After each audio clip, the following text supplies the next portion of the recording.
El pitazo agudo del juez. Fútbol en marcha. 22 hombres, una pelota y una ilusión. La Copa de Primera juegan Sol de América y Guaraní por la fecha 8 del clausura. Balón que va a llegar hasta Alcaraz. Atención, pica Alcaraz, es rápido, 3 contra 3. Alcaraz que le puede pegar, toca para Danilo. Será córner, tiro de esquina para Guaraní. Se asoma el legendario Juan José. Y ese es el riesgo de la presión alta. Tendido el número 2. Y va amarilla, le pega de derecha. Cerca del palo izquierdo de Gaspar Servio. Van a atender al Cides. Este Ortiz se entrega para amarilla, le va a pegar. Amarilla, jugó para Fernández, linda pelota para Jara, le pega. Se desvía esa pelota y será córner. Tiro de esquina para Sol de América que se asomó Juan José.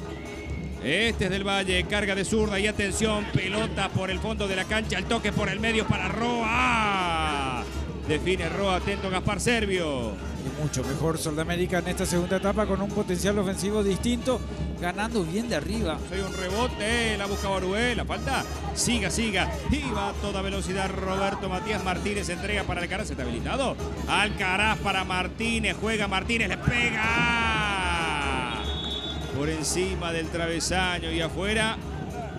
Quedó sentido el nombre de Guaraní. Sur, tengo entendido que es. Acá atrás para que vaya Barrios. Quiere levantar Barrios. Pelota para Costa. Gaspar. Servio. Al córner. Qué bombazo. Saca Servio porque Marcelo Acosta la hizo muy bien. Otra vez una corrida de Roa que está haciendo diagonales. Ahora por el sector derecho.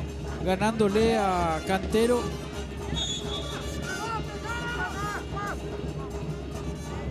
Aquí va Richard Prieto con el envío de zurda con base fuera, cabezazo de Román. Cerca del palo izquierdo de Ortiz. Estuvo cerca con José. Y esta sí le pegó bien Prieto porque le venía pegando mal. Por ahí pasaba un poquitito el fastidio del entrenador. Un poco claro estuvo Guaraní hoy, pero me voy a quedar con el esfuerzo de Alcaraz que está terminando los 90 minutos. Muy bien. Señoras y señores, final del partido aquí en Villa Elisa. Empate, igualdad, paridad, 0-0 entre Sol de América y Guaraní.